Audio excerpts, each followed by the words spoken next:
opportunity for my bored teen cousin. He would give my mom, like, big bags of pot.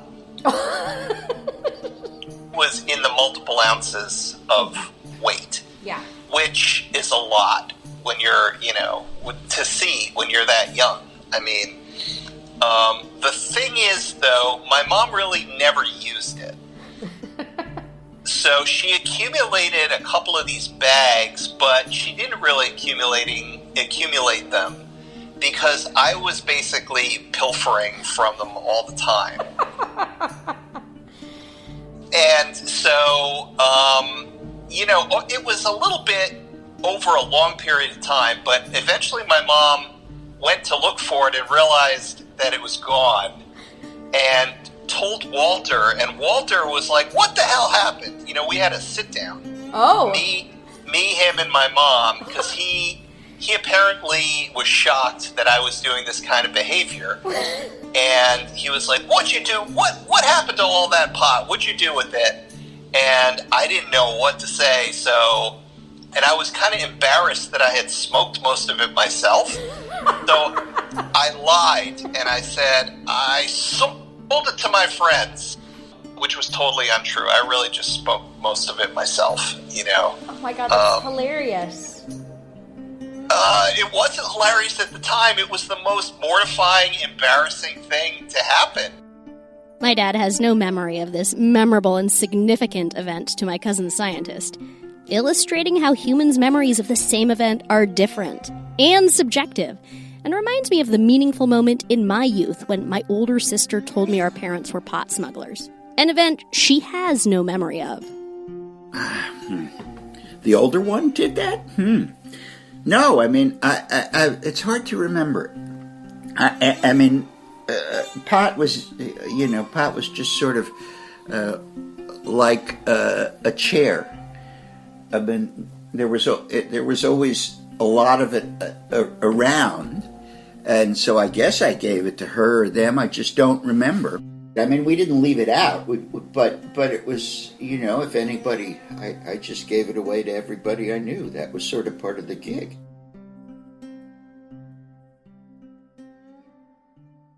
Now, twin cousin has a slightly different story than his brother. He also remembers Hi-Fi as the carpenter, and remembers tons of pot around their apartment when my dad would visit. So also there was kind of like the smell of bud, of weed. Like my brother and my mother were recipients of socks full of weed, and it would waft through the house under the doors. And I mean, I guess I vaguely knew what it was, but not really. Yeah. I'm pretty sure my mom blabbed it at some point early on.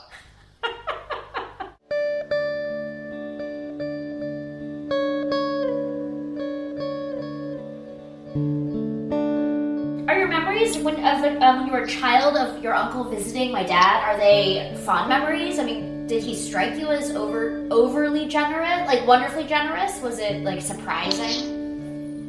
No, it seemed like it was coming from a very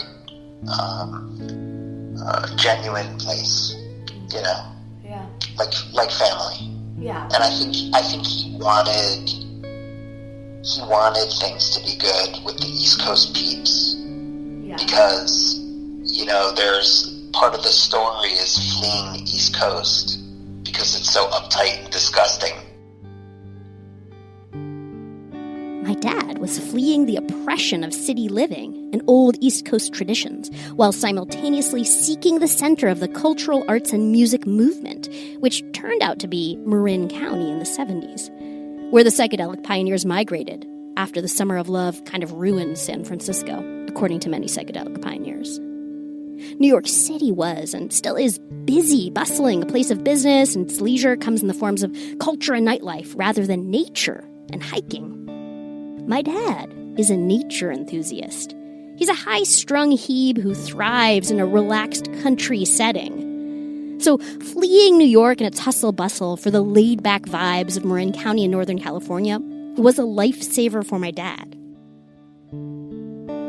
Now, before this podcast, my dad still hadn't revealed the details of his smuggler life to his New York family, and he still forbids me from sharing the podcast with his older sisters. It wasn't until recently that my dad even mentioned telling cousin scientist anything. As an adult, at some point, I think your dad started insinuating things, but never with any details either. Like, he would say, "Oh, I've got some stories to tell you." And I'd be like, "Well, like what?" And he'd be like, "Someday, not now." And I would be like, "Okay." And I never got a straight story out of him, ever. Pot, like vodka, tobacco, or beer, reflects the ethos of a subculture. Peace, love, and rock and roll. That's the ethos of the hippies. And cannabis, being the stimulant of choice, fundamentally represents that ethos. Now, my East Coast cousins noticed my dad's fancy shampoo and pot because it wasn't part of their New York City subculture. Cousin Scientist was shocked by Sweet Smell and the naked swimming hippies because he grew up in the Bronx, where there's a dearth of clothing-optional swimming holes. Side note, let it be known, I have always rolled my eyes at naked swimming hippies and would prefer humans wear swimsuits at public swimmeries. So, the question is, what's your subculture's ethos? Write in and let me know, because I love subcultures. You can find me on the social media, Rainbow Valentine Lemur. I'm Rainbow Valentine, and this is Disorganized Crime. Thanks so much for listening.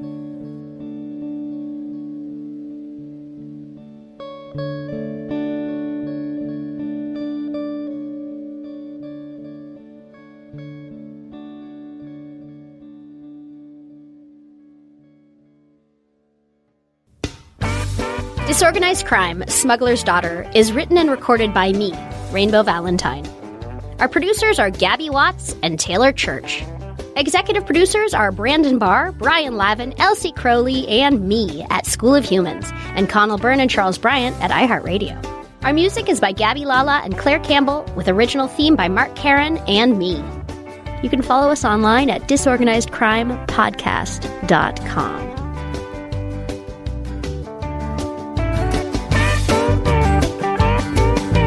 Writing our own story, doing as we please. Tamalpais, sleeping princess of the redwood trees. She helps us keep it real. A handshake seals the deal. Grab the stash, seal a meal, and load up these old wheels. Rolling a doobie, young, rich, and groovy. Making it up as we roll along. Rolling along, far out country road. Rolling along, far out country road.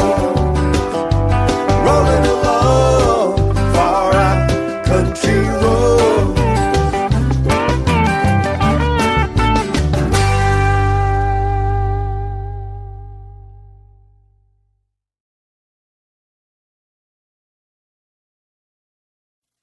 Are all successful people full of crap? I'm John Roa. I'm an entrepreneur who went from being broke at 28 to a millionaire at 29 to having a mental breakdown at 30 and then writing a book about the whole experience. My mission is to talk about the gray areas of success, like burnout, mental health, and all the crazy stuff that happens behind the scenes that no one gets to see. Here on my new podcast, The John Roa Show, I'm going to explore the roller coaster of life in conversations with the most successful people in the world, like creative leaders, celebrities, entrepreneurs, and artists. You'll hear raw, hyper-honest conversations that are guaranteed to inspire, entertain, and educate.